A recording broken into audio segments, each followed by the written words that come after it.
Welcome to Infidelity Nest. In today's story, A Flame Too Bright. My name is Elise. I'm 50 years old, and I've come to believe that time doesn't just take away beauty. It reshapes it. What once was bright and youthful becomes quieter, deeper, more mysterious. I've learned that the most powerful kind of allure is not the one that shouts for attention, but the one that whispers and leaves you wondering. Life has taught me that people often see what they want to see, but sometimes someone looks at you and sees something even you have forgotten. It all began on an afternoon so ordinary it could have easily gone unnoticed. I'd asked an old friend to send her son over to help with some garden work. She often mentioned him, kind, responsible, good with his hands. I had never met him properly, but I agreed. There was nothing remarkable about that day until he arrived. His name was Adrian, 22 years old, still carrying traces of boyhood in his face, yet standing with a quiet confidence that suggested he was no longer a child. When he stepped through the gate, sunlight caught the edges of his hair, and for a brief second, the world seemed to slow. I didn't understand it then, but something subtle shifted in that moment. He smiled politely and said, "Hello, Madame Elise." That simple greeting, respectful, innocent, landed differently than he intended. Madame. A reminder of age, of distance. Yet his tone carried warmth that unsettled me. I led him toward the pergola that needed repair. The wood had split from years of weather and neglect. As I explained the task, my voice wavered slightly. Not out of nervousness, I told myself, but perhaps from surprise at being seen. He listened carefully, his gaze steady but not intrusive. Each time I pointed to something, I caught the faint scent of soap and fresh air, small details that, for some reason, stayed with me. He nodded as I spoke, sometimes smiling as though amused by my over-explanations. When our eyes met, it was for a heartbeat longer than necessary, long enough to make me feel suddenly aware of everything around us. The rustle of leaves, the creak of the wood, the soft rhythm of his breath.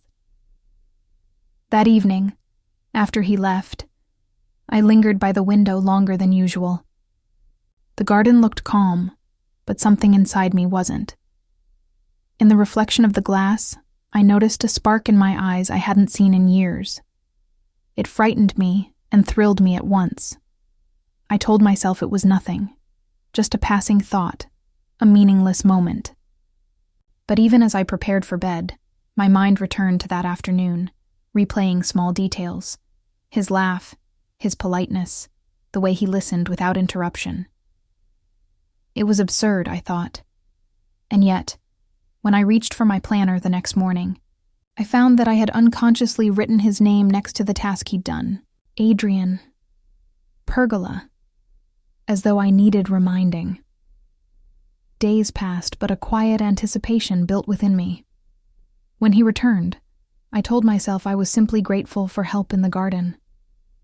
Nothing more. But before opening the door, I caught myself adjusting my hair, checking my reflection. "Don't be ridiculous," I muttered. Yet when he appeared at the gate again, with that same polite smile, something within me softened. He greeted me. "Good afternoon, Madame Elise." I smiled back, aware that my heart had decided to misbehave. He worked steadily, methodically. I sat nearby, pretending to read, but my eyes betrayed me. I watched his focus, his patience. He wasn't just fixing wood. He was careful, intentional, present. It struck me how rare that was, this kind of attention. I'd spent so many years doing, organizing, managing, caring for others, that I'd forgotten what it felt like for someone to be fully there, even silently. The hours slipped by unnoticed. When he asked for help holding a beam in place, I stepped closer. Our hands brushed, light, fleeting, but the sensation stayed long after I stepped back. It wasn't attraction in the usual sense.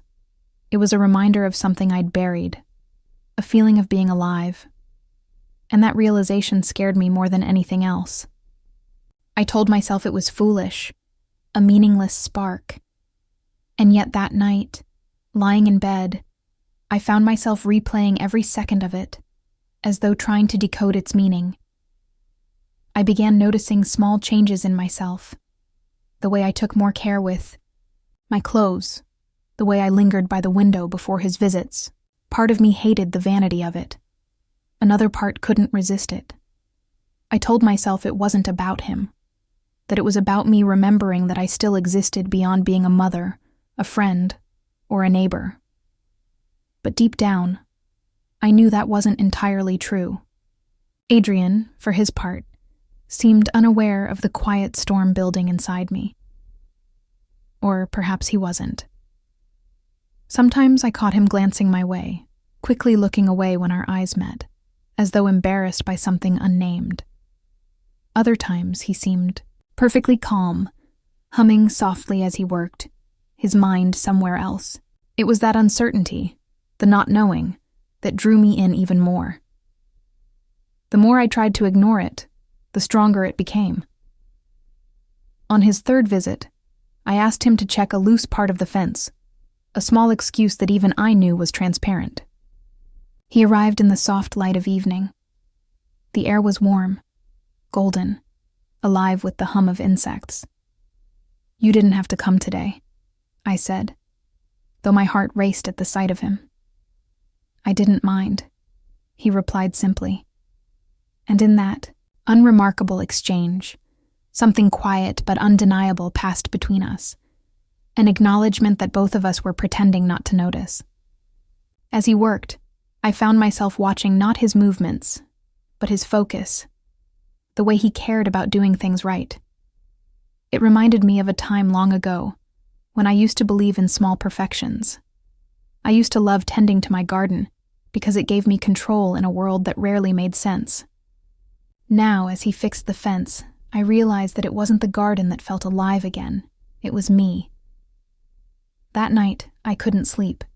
Every sound in the house echoed differently, as if it too had become aware of my unrest. I kept asking myself what this was. It wasn't love, not in any traditional sense. It was something stranger, a recognition of something shared but unspoken. The mind's rebellion against time. The heart's refusal to accept its own quiet death. For days afterward, I tried to busy myself. I rearranged furniture, reorganized drawers, cleaned rooms that didn't need cleaning. But no matter what I did, my thoughts found their way back to him. It was as if my own mind had turned against me. I began writing again, something I hadn't done in years, not letters or journals, just fragments. Thoughts, questions, reflections on how easily a single person can wake an entire lifetime of silence inside another. When Adrian returned, I tried to behave normally. "The fence is still holding?" he asked, half smiling. "Yes," I replied, forcing a light tone. "Your work lasts longer than most professionals." He laughed, brushing it off, and the sound of it filled the air like sunlight. We shared coffee that afternoon. The conversation was simple, about plants, music, his studies, yet I found myself drawn into it, not for what was said, but for how it felt. Easy, unforced, free of the careful restraint that adulthood so often demands. But freedom has a cost. After he left, the house felt emptier than before. The silence that used to comfort me now pressed heavily on my chest. It was then that I realized how fragile the boundaries of emotional life can be. You think you know where they lie, until someone crosses them without meaning to. I began to fear what was happening, not because it was wrong, but because it was awakening something dangerous, the part of me that still longed to feel desired, visible, alive. I thought about age, how it shapes you, how it changes what you crave. At 20, you want intensity. At 30, stability. At 50, you want to be remembered. Not for what you've done, but for the person you once were and maybe still are. As weeks passed, Adrian's visits became rarer. I told myself it was for the best. Yet, every time I saw the repaired pergola or the fence, a strange melancholy stirred inside me. It was as if those wooden planks carried the memory of something unfinished. One evening, unable to bear the silence, I walked through the garden as the sun dipped low. The air smelled of damp soil and fading roses. Standing there, I realized what had truly unsettled me all along. It wasn't him. It was the realization that I had lived for years on the edges of my own life, mistaking comfort for peace. A week later, I saw his name light up my phone. A message. Just checking if the pergola's still holding up.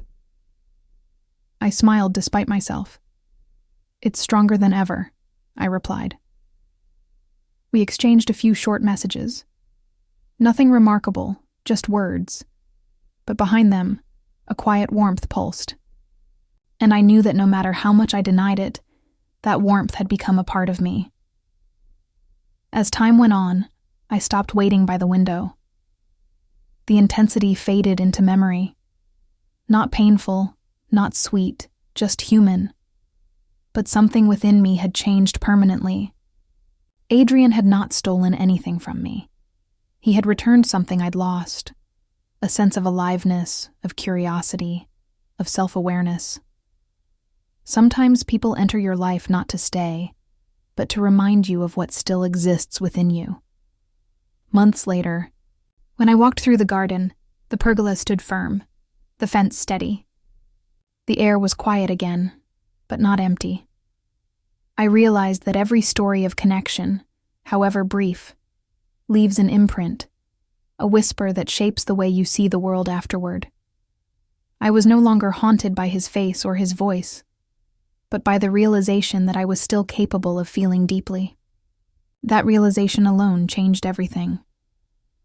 I often think about how easily ordinary moments can alter the course of our inner lives. You think a simple greeting, a glance, a passing gesture mean,